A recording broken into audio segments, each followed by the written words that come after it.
కృషి ఉంటే మనుషులు ఋషులవుతారు, మహాపురుషులవుతారు. తరతరాలకి తరగని వెలుగవుతారు, ఇలవేలుపులవుతారు.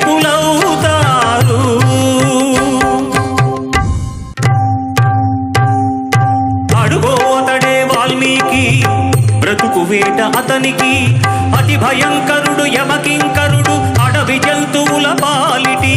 అడుగో అతడే వాల్మీకి. పాల పిట్టల చంట వలపు తేనెల పంట పండించుకొని పరవశించిపోయే వేళ, ఆ పక్షుల జంటకు గురి పెట్టాడు, ఒక పక్షిని నేల కూల్చాడు.